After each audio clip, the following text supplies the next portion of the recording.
Welcome to the Artist Academy podcast, a place where we focus on the business side of art to help you attract more customers, increase profits, and ultimately live a life of creativity and financial freedom. I'm your host, Andrea Earhart, and this week's episode is another series within the Quit Your Day Job series where I interview members of our Artist Academy Advanced and how they recently quit their day job and all the frustrations and wins and everything that comes with it from taking a dive into full-time artist. And this week's episode features Olga Gunz. She is a former teacher turned muralist. I see that pretty often. There's maybe 1 in 10 probably members of the Artist Academy join their former art teachers, and they're looking to do something with a little bit more freedom. And she's about to complete her second full income earning year as an artist, and she's set to gross over $100,000 in her second year. That's awesome. It's just so, how did she get her start, you may ask? By passing around flyers and landing a window painting job that started the domino effect into murals and so much more. So listen to hear how Olga isn't working her life away while still bringing in over double of her teacher's salary and still prioritizing family. So let me know what you think about this week's very cool episode with Olga Gunz. Hey guys, I'm here with Olga, and we're going to be chatting about how you recently quit your day job and all the things that went into that. Olga, can you give us a snapshot of how you got to where you are? Okay, so my name is Olga, and I go by Olga Gunz Art. My last name is actually not Gunz; it's just it's an artist name. And I've been doing this solo for, I would say, this is my third year. I used to be a teacher for 10 years, middle school art, and this is where I'm at right now. I do murals, window art, I think primarily, and anything really where I can create. So I really don't say no to anything. So yeah, I'm based in Tampa, Florida. I was originally from New Jersey, and then I moved here about 18 years ago. So I've always been an artist, and I've always been creating. I was always into business and all that stuff. And whatever I was creating, I would try to sell it. And so I really took the leap, I would say 2021, a little bit after COVID. So COVID, I was still in school, and I think that was when the straw broke the camel's back, I guess you can say, because in a classroom during COVID was so stressful, so intense, so not worth it. And my mental health was dropping quick. And some of you guys know that I do have a big family. I have 5 kids. So that wasn't helping the situation either. I was also doing commissions. I was making things. I was selling things. I was doing murals here and there. I was already teaching actually middle schoolers how to create murals. So my advanced class, we would go around the school creating murals, and I would teach them how to do it the easiest way, doing the projector, showing them how to design it, and then projecting it and all that stuff, and just giving them that chance to express themselves. I always loved murals. So it was just something that was in me. It was like a teetering thing. I liked my job. I loved teaching the kids, but I also loved creating on my own, and I wanted to make more money. And it was just so stressful when COVID happened, and it was crazy. Like, it was just so crazy. From the masks to having all these devices to doing Zoom and in person at the same time with 40 kids, my mental health was just like, my husband was like, you need to pick something. You need to either do this full time or just focus on teaching, and that's it. And we'll just live paycheck to paycheck, which I was not for. So I was like, okay, I'm gonna take the leap of faith. And when the new school year comes, I'm gonna put a leave of absence, because I was a little hesitant and I didn't want to lose my position. I had a really good position in a really good school. And so if I put a leave of absence, just in case it doesn't work out, I can always go back. And when I do things, I typically go in and just push so hard. And that motivated me not to go back to teaching. I did not want to go back teaching. As much as I love teaching, I like teaching people that actually want to learn and not just do behavior modification or behavior, whatever that is called. I just took the leap of faith, and then I never had to go back. So, and it's not that teaching is bad. It's just that it's not financially great. And the way the system is going, It's not good, especially for electives, especially for art. It was so hard to fight for my program. And even though I grew it so big where we had 3 art teachers in one school, it just wasn't cutting what I would needed to fill. I just wanted to create and just put most of my effort into something that's mine and something that I can eventually give to my kids. Because honestly, to them, I'm just a number. Because if I quit or if I die or whatever, they're just going to replace me. Sorry to sound crazy, but that's where I was at. So I left that. It was a giant leap of faith because having to support 5 kids and not knowing if this was going to work, it took a lot of just leaving it in God's hands. And I have a good partner, I have a good husband and supportive, and he doesn't make a lot of money, but he's very good with being supportive, being there for me and the kids, and just juggling and making those things work out. So that's where I am at now. And I don't think I would trade it in for anything. If anything, I would have tried sooner.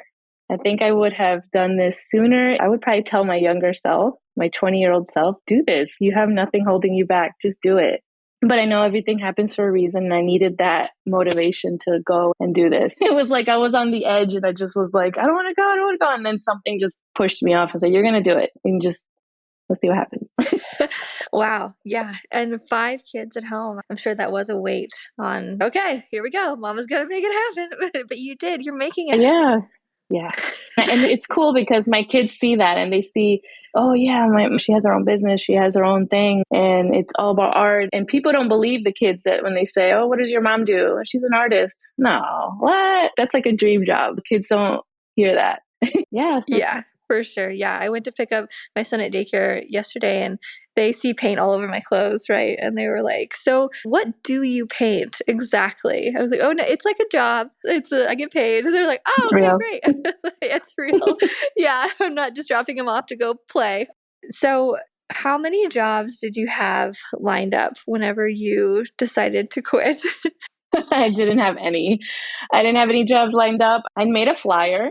It was 2 years ago. I saw the flyers that you were making and other people were making pop up. And I was like, okay, let me try. I just think it's not coincidental. I just feel like it just worked out that way. Somebody was looking for a window painter and they were my first customer. And they just said, yeah, let's do it. How much are you charging? And I was like, 60 a window. I don't know. And it was my first window doing that professionally because I did it in school. So I knew how to do some stuff, but I didn't really, I guess I was faking that I knew how to do it. And then I was looking at what you said and what everybody else was saying. And I was just like, all right, I want to do it. And from there, it just was like a snowball effect. Everybody saw that one and they loved it. And they were like, can I have this? Can I have a quote? Can I have that? Can we do this? And it was just like a snowball effect. I did so many fall windows that led to murals. And then we did the Christmas ones. And that was really hectic because that led to Amazon contacting me and all these other people. I think in this demographic, Tampa Bay area, a lot of the artists, it's super saturated over by St. Pete and Clearwater. And my area was still up and coming. It was still growing. There was a lot of small businesses. And I just happened to know people that were coming up with new businesses. And I just went to them and contacted them. And then the rest was history. It was just constant word of mouth, pretty much. I did post on Facebook for a while and that was getting traction, but a lot of ghosting, and a lot of people talking and just not following through, but a lot of word of mouth. Once I did that first one, they were so good in the community that it was just taking off and people were just word of mouth. It's still to this day, word of mouth. That's awesome. You started with windows and I remember chatting with you. You said it was 3 years ago. It does not feel 3 years ago. Or it's 2 years ago, but I'm entering my third year. So I started fourth quarter. So it was 2 years ago. And now I'm entering my third year because I already did that first window painting 3 seasons, 3 falls. And I mentioned that. I'm like, oh my God, this is the third year now. I'm entering my third year. Yeah, it went super fast. It just keeps getting better. And it's so flexible that I just love the variety of stuff. It's not the same old. It's not boring. If I don't feel like doing massive murals, like right now I'm doing this one. This one's huge for me.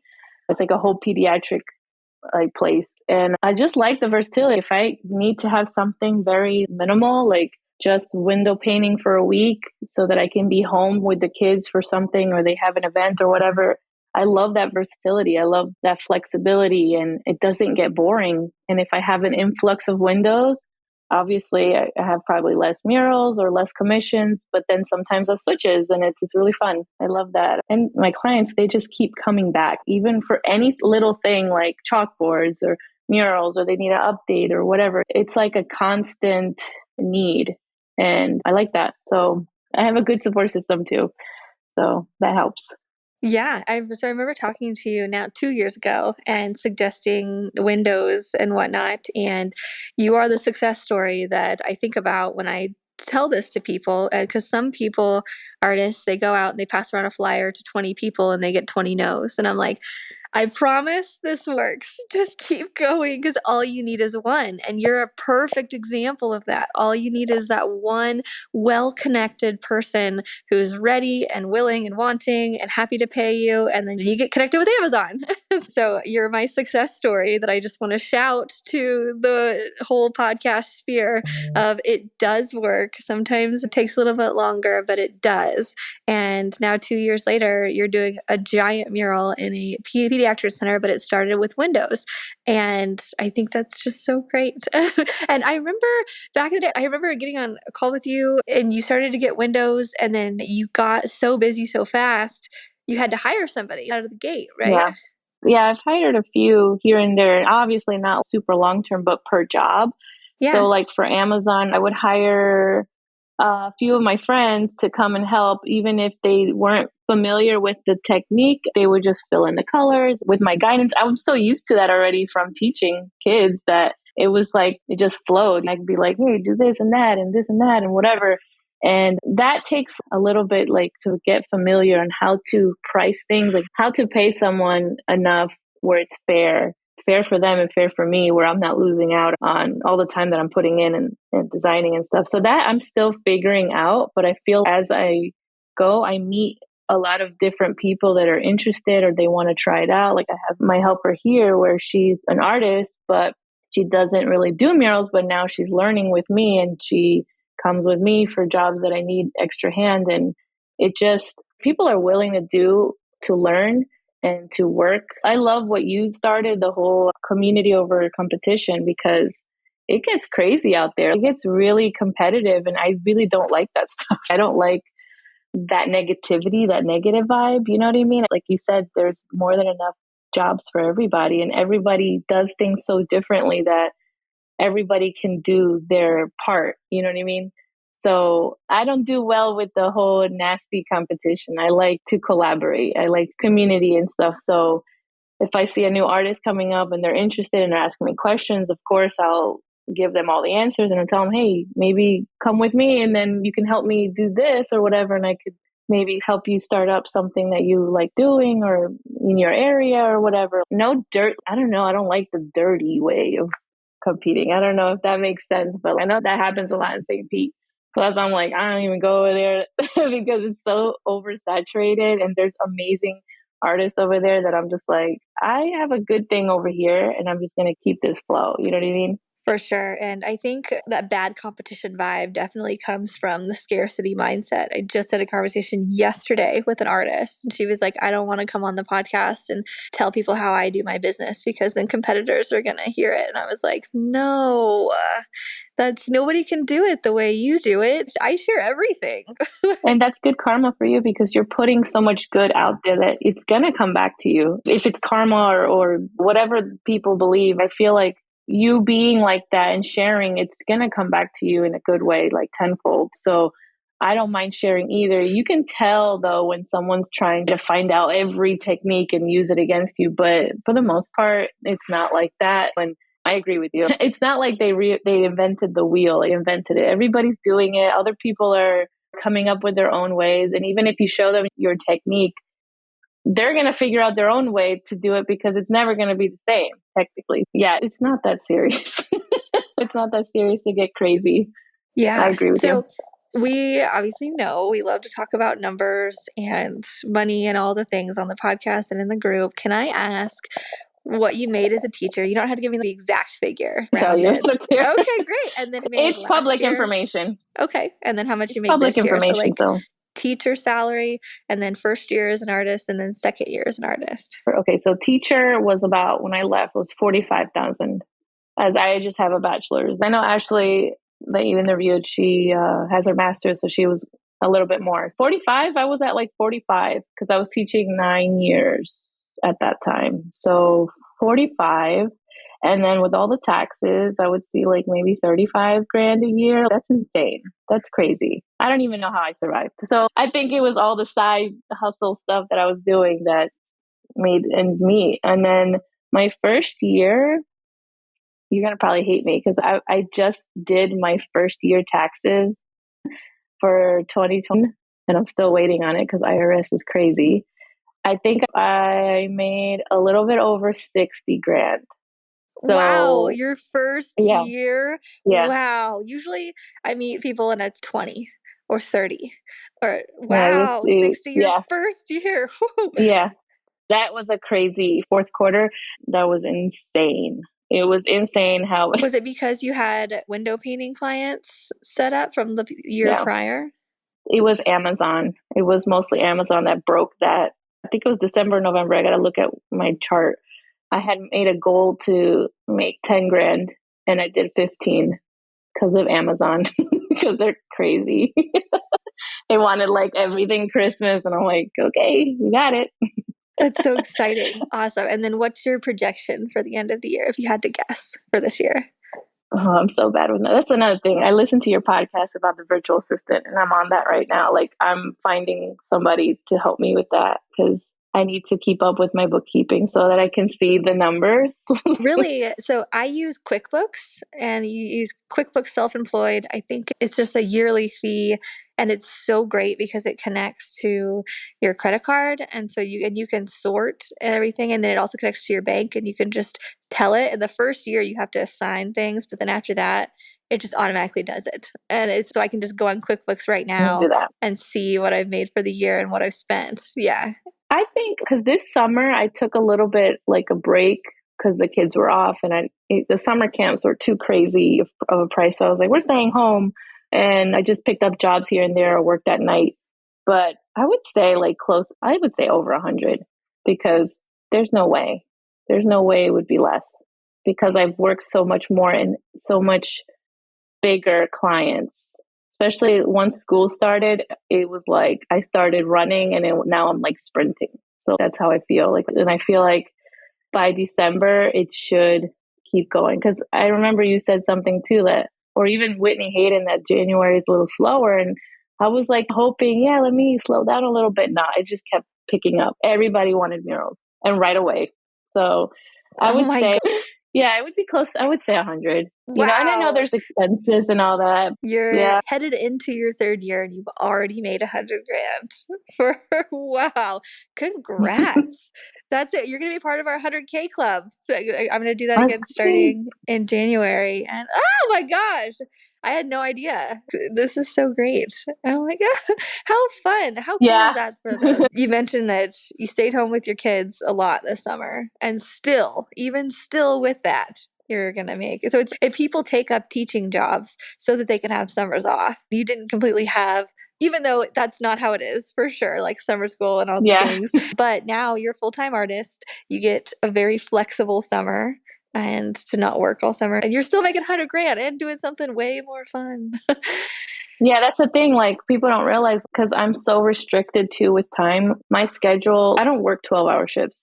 And there's times where I'm like, okay, I feel like I'm working a lot more than other days, but I'm constrained to my kids being in school. I work during those times. They don't do aftercare. They don't do any of those extras because I'm really tight with money because obviously, but so I work within their schedule. So sometimes like when they go to bed, I go and do some windows at night because sometimes it's better that way because it's not so hot over here in Florida and they just go at night just to get it done and it's so much quicker. But if I like calculate the hours that I put in, it's still considered part-time. I'm not even working like super full-time. I don't think I am because I come here for 5 hours and then other windows I do for 3 hours or 4 hours. And then I'll do other things, whatever that I could do until I have to go pick up the kids. I don't even consider this full time, hardcore full time. Maybe if I'm going home and I'm doing designs and mock-ups, then I would say, yeah, that adds up to, I would say, a full-time 8 hours. But like actively working outside of the house, nah, not full-time. So That that's sounds really good to cool. me. Yeah, Yeah. that sounds great. And I think so. Usually, people in the first couple of years have a hard time with pricing, but it sounds like you're not. So, what are you pricing at right now? What's your structure? It's still hard. I would say for my murals, it's typically depending on what it is, because I don't like to scare people too, because people get easily scared with numbers.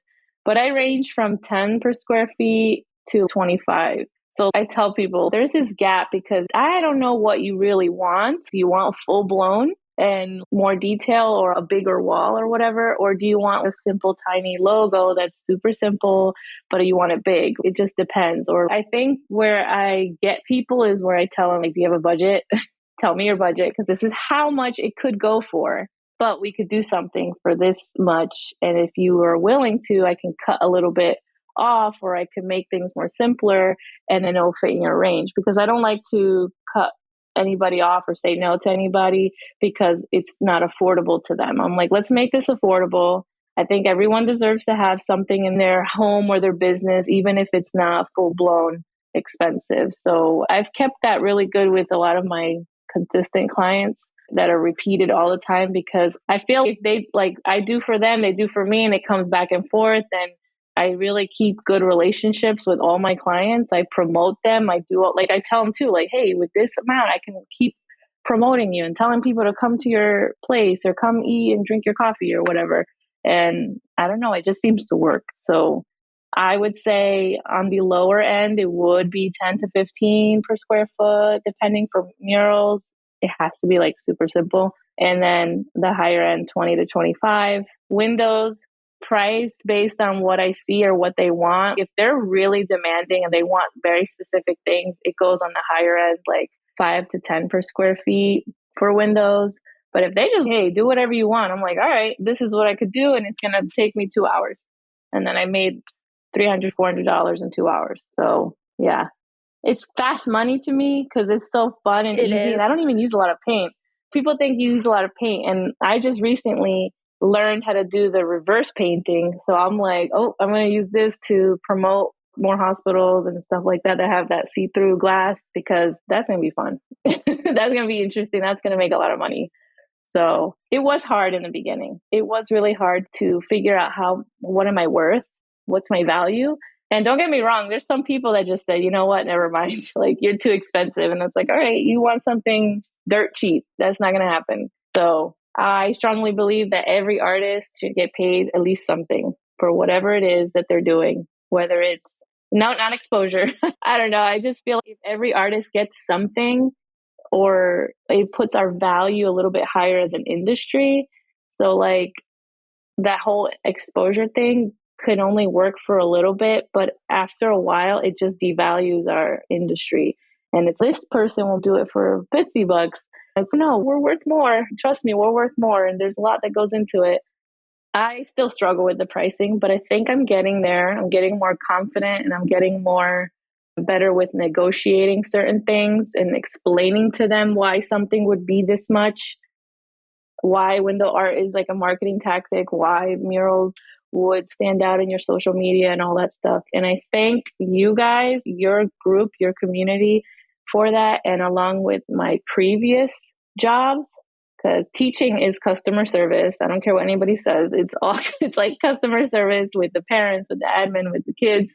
And all my other retail jobs that I've had when I was younger, I owe that to that exposure and knowing how to talk to people, knowing how to explain things, having patience, and just being consistent. Just don't stop. Don't be defeated. You feel you get defeated for a few hours and then you move on and keep going.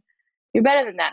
I love it. I'm just soaking up all of this, especially you promoting your customers and you having Yeah, open I do that. communication with your customers, explaining why things cost what they cost. And it's just no wonder you're making 100K this year or projected to. It's those little things that I think can help get a job and keep a customer, and you have customers keep coming back. Communication is key. And overall, from the last couple years I've learned is just stay honest, because there's a lot of dishonest people out there and it's not worth stooping down to their level. And just being honest, don't burn bridges, communicate with your clientele, and just be supportive of the community and them, like what they're doing. Everything that everybody does has a complication. It's hard to do whatever, whether it's artists or opening a business, a restaurant or whatever. Any little bit helps in any way. So I'm really big on supporting that, whatever the company is, and really pushing that support, bringing people to them and just connecting, that network stuff. So yeah, just being consistent. It's hard because it's hard for me to time manage between the home life and work life and social media life and all this other stuff. And don't get me wrong, I mess up a lot, but I think that showing your humanness, that you're human, that you make mistakes, and being honest about it, I think just shows that like people will want to be around you and gravitate to you and give you that business and give you the opportunities. So true. I love it. Do you have any little bits of information, or do you have a piece of advice that you would give any artists that are listening to this who want to quit their day job and do what you do? What's your biggest piece of advice for them? I would just say be consistent, and no matter what the obstacles are, because there's going to be a ton, just keep going, keep climbing, and keep reaching and making goals, and try to stay organized, but keep consistency, and don't ever assume that like a person that you meet maybe in January that asked you for a quote and didn't get back to you, don't think that's a closed door, because a lot of times those clients come right back maybe a year later and be like, hey, remember me? Oh, I'm ready for my mural, or I'm ready for my window art. And just don't ever burn bridges, and stay consistent in your communicating and putting out there, and don't stop learning. This is like a learning trade. You just don't stop learning, keep doing your thing, and stay honest. I don't know, that's a lot of advice. No, I love it. There's so many just gems here that people are going to pick up on, and I appreciate your time. So thank you so much for taking time out of your mural day. I see your mural behind you, and oh, very cool. Everybody go check out. Are you mostly on Instagram or Facebook? Instagram, and then it translates to my Facebook page, but Facebook is whatever. But yeah, Instagram. TikTok, it syncs up, but TikTok, I'm on YouTube, and I'm trying to do that podcast that I talked to you about before too, and it's a lot. But yeah, I'm on mostly Instagram and TikTok, and I try to just post everywhere I can the same thing just to keep it consistent. That's where I'm going to probably have my virtual assistant help me with that. I think it's time. I think it's time to level up. Yeah. So if everybody wants to go and check out your Instagram to see this underwater mural you're currently working on that I've been looking at while interviewing you, it looks really cool. So they should go check that out. But thank you so much for chatting with me, and I will talk to you later. All right. Bye. Thanks for listening to another episode of the Artist Academy podcast. I've been putting out at least one episode per week for more than 4 years on this podcast, and it's really cool to see those download numbers go up and up as time goes on. And that's because artists like you listen and share these episodes. So really, when I say thank you, I mean it. It's really cool to see progress along the way. And anyway, if you like this type of art and business content, then I highly encourage you to get the audio version of my book, Mural Money, with over 15 hours of listening inspiration. I'm currently running a special of just $17 for the audio version. You can go to muralmoney.com to find it. And that comes with a bunch of extras like my art supply list, my pricing guide, recommended book and podcast list, and so much more. I filled that book with tips from my art journey of building a profitable mural career. Plus, I've included the best of the best advice from guests I've interviewed on this podcast. It's the most affordable all-in-one book of advice on art and business that I have. And if you enjoy listening to me here, then I know you'll like the book too, because I read it myself. All 15 hours of it. The book is available on Amazon and Audible normally for $25, but if you go to muralmoney.com, that is where you can grab the special $17 deal while it lasts. If you haven't listened to my book yet, this is your sign to do it. Again, normally $25. running a special for $17, but you have to go to muralmoney.com. That's where you can grab the audio version of it. And that's all I have for you today. So I will see you next week for another episode of the Artist Academy podcast.